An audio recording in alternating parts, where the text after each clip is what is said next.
So, I'd like to welcome Dr. E. Michael Jones to the Stellar Hour today. Dr. Jones is the editor of Culture Wars and a prolific writer. Please check out his website and subscribe at culturewars.com. I'd also like to dedicate this show to my friend Desi. I know he would have been really thrilled to have been able to listen to this today. So I'd like to do that today. So welcome to the show. Thank you. Thank you. Good to be here. Great. So I have been so interested in your work, especially after reading through Libido Dominati. And there are some connections that you made in that show that really reinforced things that had been coming to me, in particular around psychiatry, around Sigmund Freud and Carl Jung. And I've been having this feeling for a while about how is it that these two men have been so important to the experience of psychiatry, psychoanalysis, therapy in the United States. And there's so many other people's ideas that are interesting and maybe different, but they still seem to be dominated by these two men. I know you and I spoke offline earlier about Freud's ideas not really being so prevalent, but I have a bit of a different experience in the work that I'm doing. Okay. My background is literary criticism. During my years in graduate school, Freudian criticism was like one of the officially accepted categories of how you approach literature. And you'd have people coming in and giving Freudian analyses of Hamlet and stuff like that, okay? Mm-hmm. And during the early 90s, the whole Freudian system seemed to collapse. There was a challenge early on. Frederick Cruz was a Freudian literary critic and suddenly had a deconversion from Freudianism and wrote a book about it. And the crisis, I think, surrounded Freud's biography. And this was the first time I dealt with Freud because I wrote a book called Degenerate Moderns. And the thesis of that book was basically your intellectual life is a function of your moral life. You can subordinate the truth to your desires, or you can subordinate your desires to the truth. And those people who subordinated the truth to their desires were really only explicable in terms of their biographies. And so I started reading a lot of biographies, and Freud's biography was one of them that I started. And there's a problem there. Everybody realized around this time that there's a problem. He was basically trying to cover his tracks. And he was trying to present a kind of scientific theory known as present something called the Oedipus complex as a scientific theory. All men have a desire to sleep with their mothers or their sisters. It was one of those things where, really? That's not one of the first things that ever popped into my mind. But maybe you're right. I mean, you're famous. I'm not. Maybe what do I know? But over this period of time, it became clear, I think, that this was a classic example of projection. That Freud wasn't talking about all men. He was talking about himself, and he was talking about his relationship to his sister-in-law, Minna Bernays. He had this sexual obsession with his sister-in-law, and over this period of time, it became clear that he consummated that relationship. I described before, he wrote in his diary about this trip to the Südtirol region where he said that it was eine Schwelgerei ohne Trüb und Reue. So it was kind of a debauch without any form of regret. So he did consummate it, and as a result, he had to project it away from himself as some type of scientific theory. That collapsed around that time. During the course of the 1990s, I think it collapsed. And that led me to answer your question, to question why was he so popular then? And I think the reason is because he began to give the outlines, the vague outlines of how sexual liberation could be used as a form of control. This was the beginning of the era of social engineering. Mm-hmm. It began formally, I think, with Freud's contemporary John B. Watson, who was the father of behaviorism. And what people wanted to do was control masses of people. And Freud's nephew, Eddie Bernays, came up with he's called the father of public relations, and he became famous in advertising, as did John B. Watson, as a way of controlling people, masses of people. Sigmund Freud started out doing it one person at a time, or better still, one rich American at a time. He and Jung was his disciple. Jung was not a Jew. He showed up, and Freud obsessed over him as kind of like the goy who was going to take psychoanalysis out of the Jewish ghetto. All the other disciples were Jewish. Freud was a member of B'nai B'rith. B'nai B'rith has one of its pillars to promotion of the ideas of Sigmund Freud.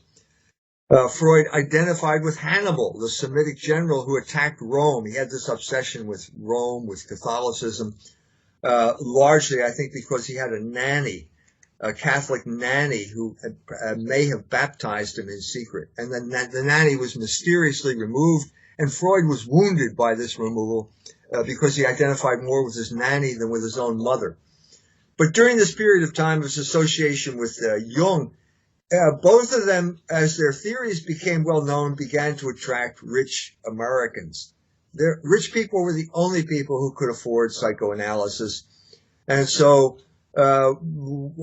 Edith Rockefeller McCormick showed up at Jung's place, and she gave him $8 million, an unbelievable sum at that point, with which he built a building and created his psychoanalytic institute in Zurich. Freud, Edith's brother-in-law, Meadle McCormick, the heir to the International Harvester Foundation, he showed up too. And it's the same story over and over again, okay? Meadle feels bad because he's committing adultery. And in a previous era, if he were a Catholic, he could have gone to confession. But now he doesn't believe in that. So Jung makes a deal with him. Basically, you can go on committing adultery. As long as you pay me money, I will absolve you of the guilt. And that's the function of psychoanalysis. This becomes obviously a form of control. Okay, what you're seeing here, once it enters this area, it's a form of control. Freud did the same thing. A different American. This was a man by the name of Horace Frink, who was a medical doctor who was trying to be a psychoanalyst, but in order to be certified, you had to lie down on Sigmund's couch in Vienna. And when Horace did that, he told Sigmund that he too was having an adulterous affair, but this time with a very rich woman. So if Sigmund Freud were a Catholic priest, he would have said, go and sin no more. But there's no money passing in that transaction. So Sigmund instead said, divorce your wife, marry this rich woman, and then make a significant contribution to the Psychoanalytic Association. So this came out in one of the Johns Hopkins journals. The files are in the archives of Johns Hopkins University. And I think it obliterated whatever was left of Freud's reputation. Here it turns out he's a charlatan. He was, a promoter of cocaine usage. He told Fliess, the quack who thought that hysteria was located in the woman's nose. He wrote, Fliess invited him to Berlin, and Freud said, I'd love to come, but I'm afraid my patients might get well in my absence. This is the type of material that was circulating. In spite of Freud's efforts, Freud burned his personal papers twice. And I think one of the main things that he covered up was his connection to the Illuminati. Uh-huh. That word is taken, people misuse that word. Any group of people, shadowy figures they don't like, they call the Illuminati. Kubrick's film Eyes Wide Shut is supposed to be about the Illuminati. But there was an actual group in Bavaria during the latter part of the 18th century that was a conspiracy related to the Masonic Lodge. It was like the Masonic Lodge, but he aspired to take over the Masonic Lodge. Freud did? No. Adam Weishaupt, who was of the Illuminati. He was a professor of canon law at the University of Ingolstadt in Bavaria, which had been a Jesuit institution. The Jesuits had been expelled, but Weishaupt picked up something from the Jesuits, namely the examination of conscience, which you had to perform before you went to confession to confess your sins. So he called this idea Seelenanalyse, and Seele is the German word for soul, and the Greek word for soul is psyche. And so Freud simply turned Seelenanalyse into psychoanalyse or psychoanalysis. But the principle is the same. What you have is an inversion of the sacrament of confession. In other words, you go to confession to confess your sins. The priest says, go and sin no more, and he gives you absolution because he has that power from Jesus Christ. What you have now is a controller who you go to confession to the controller now, and he finds out what your vices are. And knowing what your vices are, he will allow you to commit whatever sin is your particular vice because he knows that you're a slave to passion. And if you're a slave, he can control you by controlling the passion. That is the beginning of the whole idea of sexual liberation and political control. And I think that's what the oligarchs of the beginning of the 20th century, that's what they saw in Sigmund Freud, in Carl Jung, and in John B. Watson. Mm-hmm. They were all, obviously Watson is coming at it from a completely different angle. Freud is aware of the tradition, the psychological tradition that goes all the way back to Aristotle. Mm-hmm. He believes in the tripartite soul every bit as much as Aristotle. He got it from Aristotle. He stole it from Aristotle and he simply renamed it. So what Aristotle called was logos, ethos, pathos, in other words, reason, will, and passion. Freud said it's superego, ego, and id. Same thing, but now what you're seeing over this period of time is a revolution took place where suddenly what was at the bottom is now at the top. And id takes over, and ego becomes the slave to id. And that is the principle that I talked about in Libido Dominandi, sexual liberation and political control. So St. Augustine said, a man has as many masters as he has vices. Mm. So if you want to provide liberation for a man, you have to have him act in a moral fashion. But that can also be seen as a recipe for control. And that's precisely what happened. So people like the Marquis de Sade, Adam Weishaupt, Sigmund Freud, who understood their teaching through Barruel's memoirs about Jacobinism, which was kind of like an underground bestseller in the early 19th century, realized you could invert the whole thing. And what Augustine saw as a recipe for true liberation could now be used as a recipe for using passion as a form of control. That's what happened. And Sigmund Freud was one of the early pioneers, and that's why he was important. And it's been extremely effective. I mean, when you think about it, this whole thing on sexual liberation, which brings in then feminism, has changed our world in such amazing ways. It's like I don't even recognize what's happening in the world anymore. It seems to be more profane and degenerate as the weeks go by as to what's being acceptable. You know, what country is it? In South America, I forget what country it is. They just legalized having sex in public. Okay. I know India just decriminalized homosexual behavior. That happens today. That's on Google today. So it basically, well, all these places, they were colonies. They're still colonies. They're intellectual colonies. They used to be physical colonies. And now we found a better way to control people, and that's through sexual liberation. So the proof that you're a colony of the United States of America is that you take something like gay marriage seriously. We all know that a man cannot marry another man, but you can, if you can persuade the people of Ireland to accept that, then you can enslave them. And that's precisely what has happened. So the Irish, I'm half Irish, and my ancestors struggled against English colonialism, and now they have embraced American colonialism. Because they don't recognize it. People can't, this is what drives me crazy. People do not recognize that they are enslaving themselves. They're doing exactly what Huxley said they were going to do in The Ultimate Revolution. Right. Huxley's book, Brave New World, was a prophetic book because he was connected with the elites who would eventually become take over the psychological warfare establishment at Tavistock, places like that. I think he came over here as a British agent. He ended up in Hollywood. He was involved in the promotion of LSD. But he was good insight into the world that they were planning for us. Brave New World is a very prophetic book, I think, considering that it was written in the 1930s.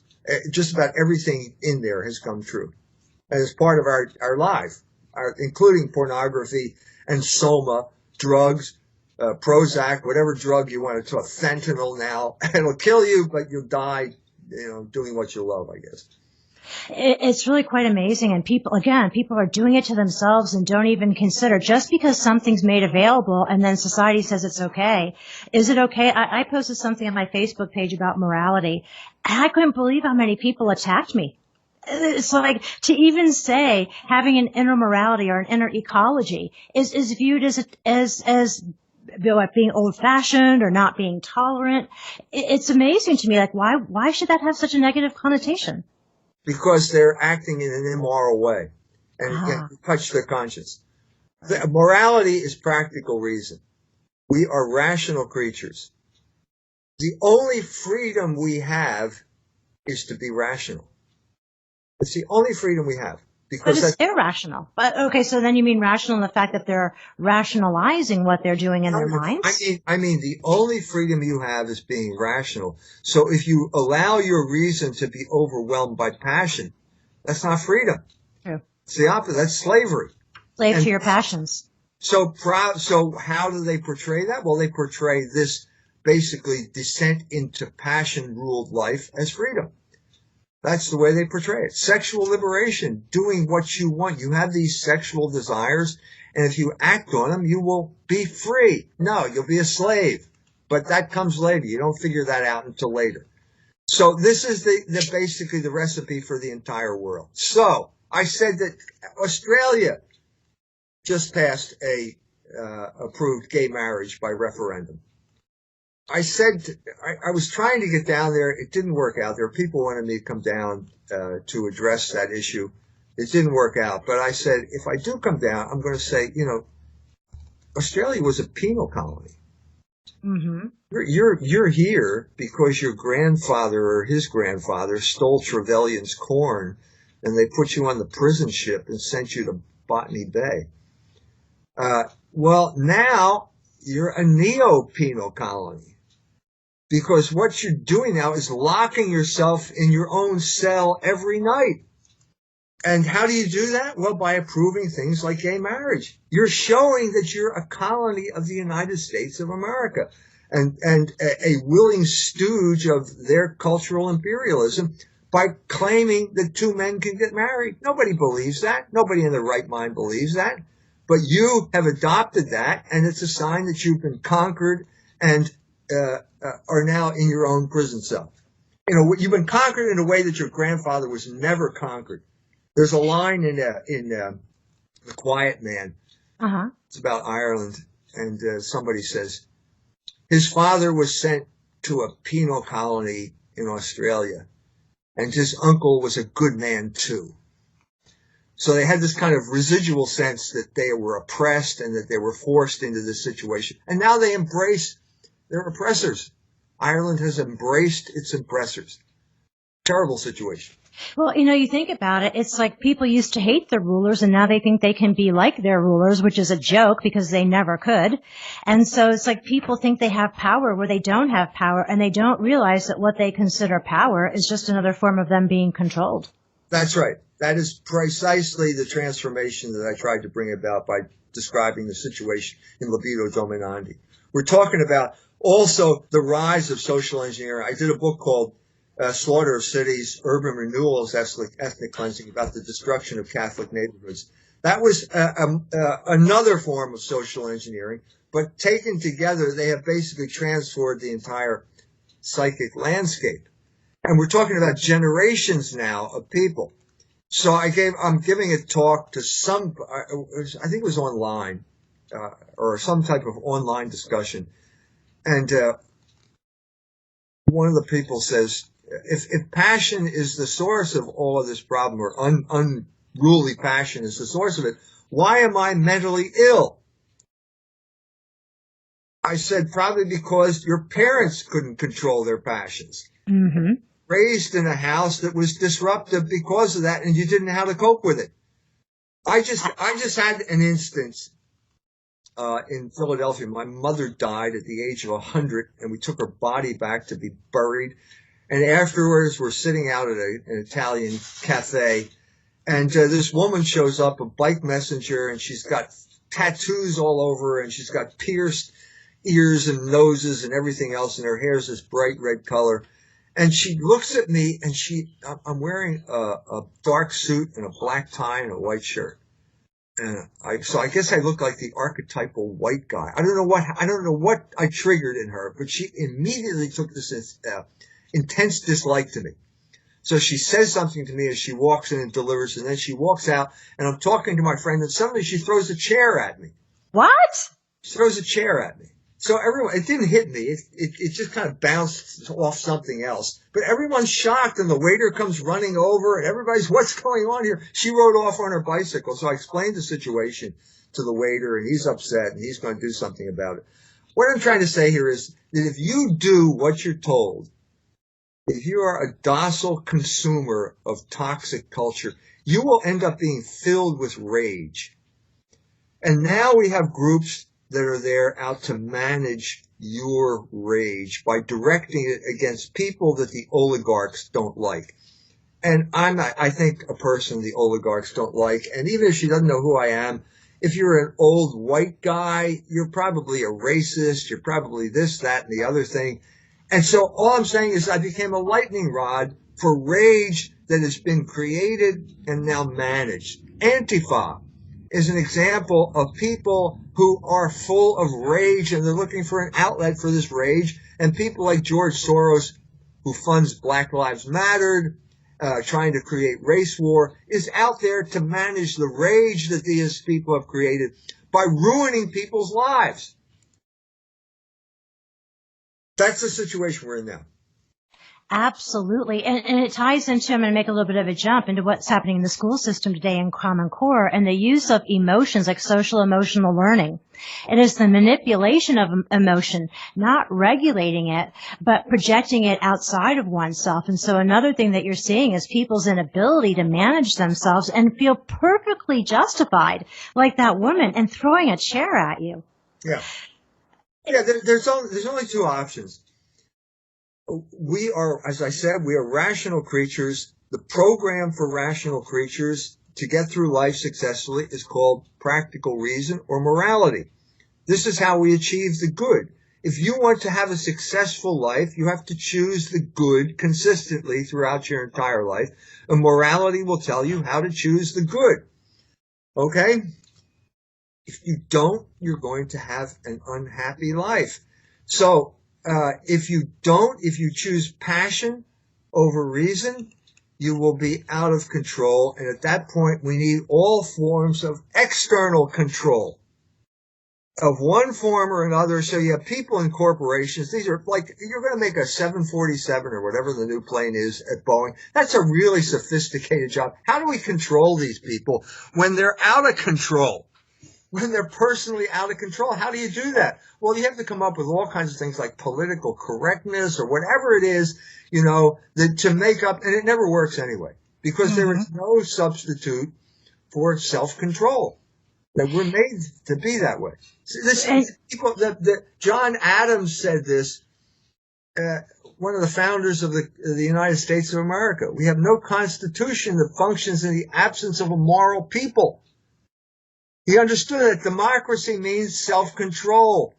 It means you have to control yourself. If you can control yourself, then you may be able to control the government and that everything will work out well. You can't have a democracy where no one has self-control. That's what we have now, and basically it's all the sham of democracy, the window dressing of democracy, and all our behind it are oligarchic schemes of social control and social engineering. That feels, and the other thing is people are provided with choices, but their choices aren't freedom, and they don't understand the difference between the two. And going back to this, as I'm listening to you speak and you talked about the families, they say it takes 3 generations to induce schizophrenia, which is basically, I think, what they've been able to do. And where does morality come from? When parents are acting like children themselves, which we really saw beginning to happen in the 1980s, where there was really a lack of parenting, where parents became more like their children's friends, there weren't boundaries.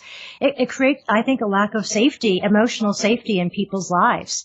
And when they don't have that, when they lack that emotional safety, they're going to be reacting to everything that's happening around them. They're going to be manipulated. Right. I get letters to the editor. I got a letter to the editor from some guy whose his mother checked out in the 70s to become, in his words, the disco queen. And I don't know where she succeeded, but she certainly succeeded in wrecking that family. And so what you saw in Philadelphia, which is where I grew up, in the 70s, you saw a huge growth of 12-step programs. Suddenly, everybody's in a 12-step program because their appetites are out of control. Obviously, the main 12-step program is Alcoholics Anonymous, and so drinking got out of control. But everything got out of control. There were food. People couldn't control their appetite for food. Then there was Sexaholics Anonymous. All of these appetites got out of control because the social engineers succeeded beyond their wildest dreams. The problem is, when you succeed, you fail. I mean, you may succeed personally. When you succeed personally at the expense of society, you're known as a criminal. That's what criminal behavior is. And so what you have, what you have is widespread criminality and widespread then decriminalization of activity that everybody knows is pathological. Burton Laffey speaks about that in his book about systems, robots and men. And he talks about this very thing about how criminality is looked at as being normal and that there's no longer an outrage over it. It's become so accepted in life. Yes. I can give you, I did an article, a short book. It's on Amazon Kindle about the Cincinnati Ballet because my son was dancing at the Cincinnati Ballet. And he met one of the ballerinas there, and they got married. And there is a kind of crisis at this point. My daughter-in-law gets promoted, my son gets fired. There's a crisis, and so she's furious. My daughter-in-law is furious, so she's going to show them. She gets pregnant. We'll show the ballet. You're not going to break up my marriage, which I think was the intention of what happened to her. And suddenly there's this epidemic of pregnancies at the Cincinnati Ballet because I think all of the ballerinas realized that they were all being pushed to behave in a certain way. In other words, they were all supposed to act like homosexuals, even if they weren't homosexuals. And what I mean by that is engage in transient, sterile relationships. Eugenics. That's what it's all about. It's different eugenics in different forms. And here's what's fascinating.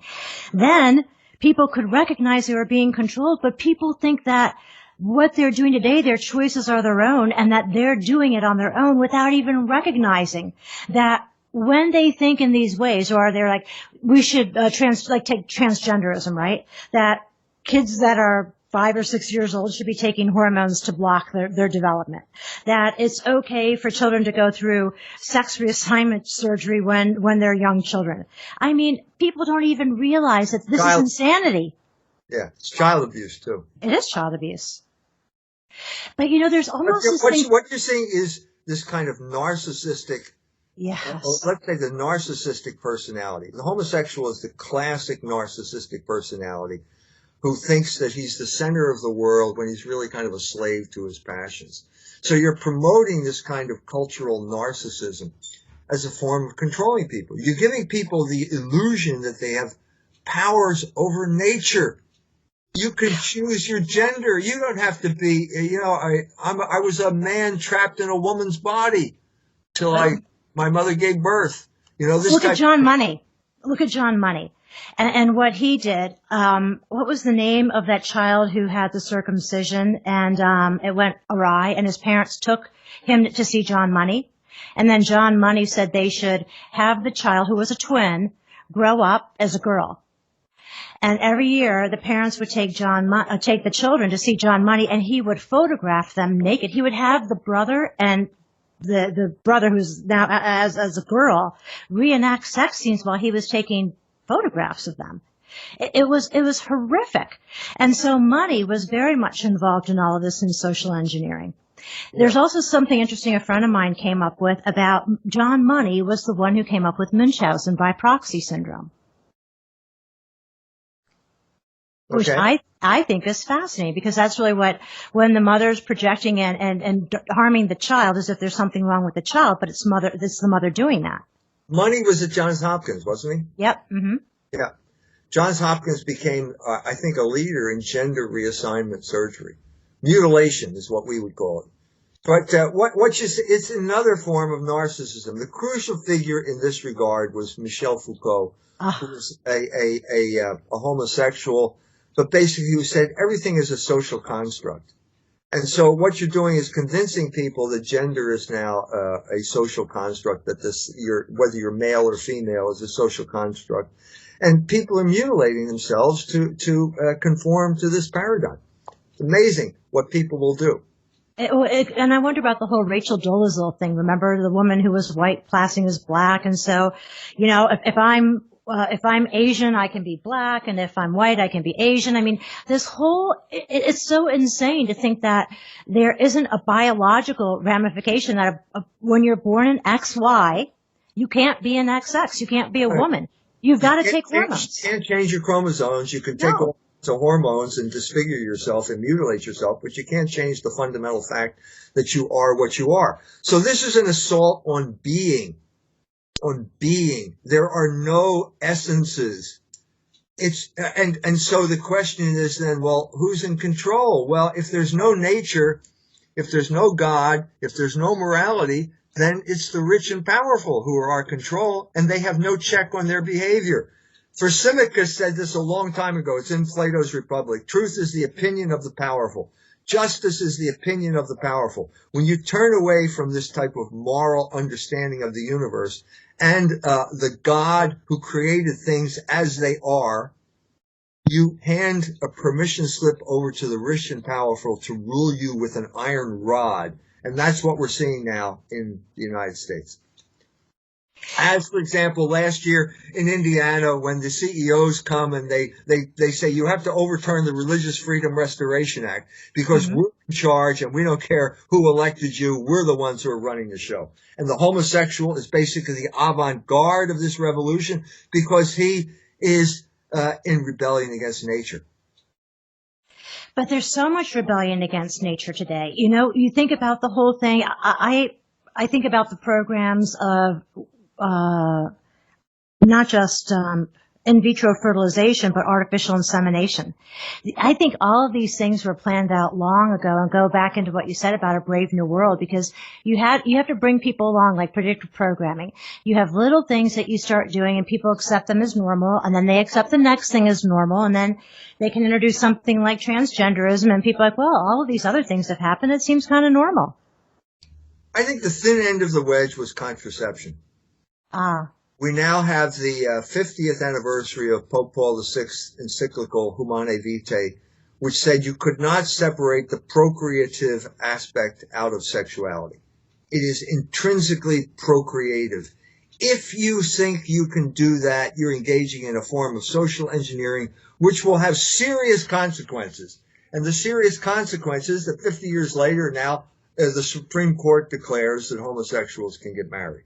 That is a direct consequence of removing procreation from the sexual act. Well, what we have today, not only that, but we have the tyranny of the minority over the majority. And so the minority are now the ones that are dictating to the majority what life should be. And so I think this really comes out, too, through the Frankfurt School, critical theory, social engineering. I think first of all, that the United States has always been a contest between the minority and the majority from the very beginning. Okay. Uh-huh. At that time, the oligarchs were known as creditors. They wanted to be paid in gold. The majority were debtors, and they wanted paper money. And this was the conflict that was at the beginning of the United States of America. The oligarchs won that they won that conflict, hands down. And what they've done over the last 200 and some years is basically extend their reach into your soul. It's not just money now.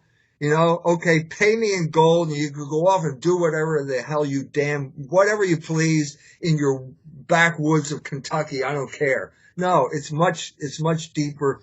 It's much more intrusive. And they have used these the psychological theories of Sigmund Freud, the people we've been talking about at the beginning of this thing, as a way of intruding into people's souls and turning them into robots, sex robots.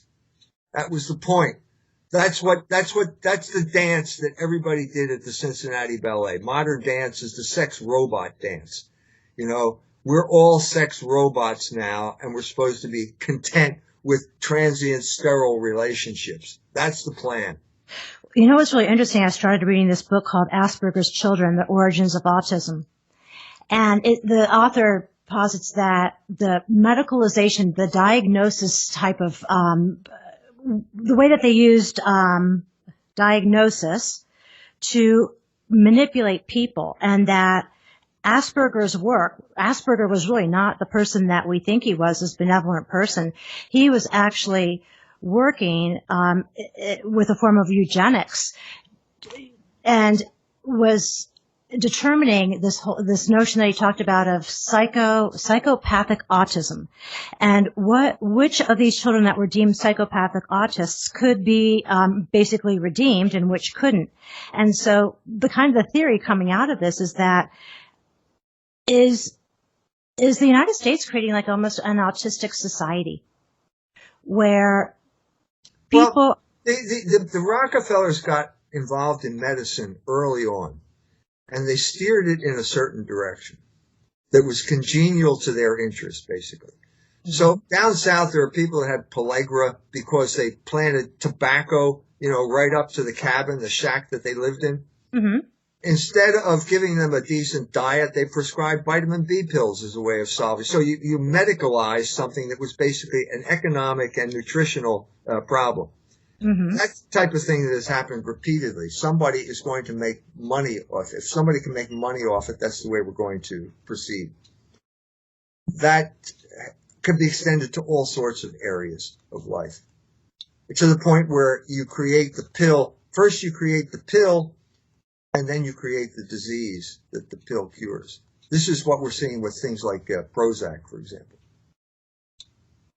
And then you're also seeing these medical drugs being used as substitutions for therapy because the people are just taking the drug like Seroquel. Seroquel is an antipsychotic. One of the most, if you want to, I don't even think this is the right way to say it, successful, because it isn't really successful. One of the biggest producing drugs is an antipsychotic, and they're now using it to prescribe it to people who are having difficulty sleeping. Well, they're giving it to children. Grief became a medical illness at some point along the line because Big Pharma wanted to sell more Prozac. So I think that what we're seeing is we're waking up to oligarchic rule. I think that Trump, no matter what you think of him, was a reaction to oligarchic rule. And the oligarchs are determined to take their country back from the people that voted for him in the state of Indiana. And I think that's the struggle that we have right now. But, we have this consciousness now that we just can't go back on. We know too much. We know too much about things. We understand the way things really are, and you can't put that toothpaste back in the tube anymore.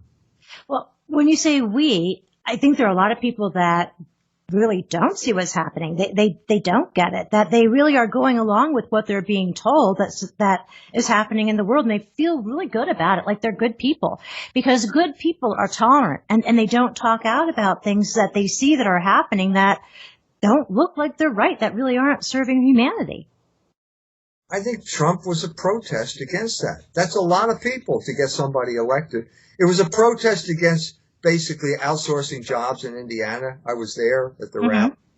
the looting of America's manufacturing infrastructure. But it radiates out from that. Basically, what you're seeing now is the conventional narrative has been called into question. Trump is forever using terms like fake news. And the news media are stunned. The people are not, they actually take it seriously. There could be something called fake news. That is a tremendous blow. If you think back to when I was young, I mean, you never accused Walter Cronkite of promoting fake news. Who would ever think of doing that? It would be a sin to do something like that. And now there's a moment where I think there's a new consciousness emerging.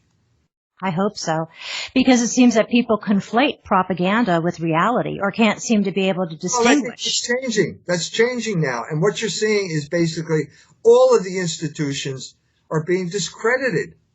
This is an incredible thing to have the President of the United States denounce the FBI. That's kind of incredible. It was always a bogus operation. I mean, J. Edgar Hoover was a blackmailer. It was a bogus operation, but now we know it's a bogus operation. You know, it was always political in its orientation, but now we know it. So I think that's a hopeful note. Let's end on a hopeful note. All right. Okay. All right. Let's do that then. Well, thank you very much. I hope to have you on again. This has been really an interesting conversation. Good. Good talking to you. Good talking to you too. Okay. Bye-bye.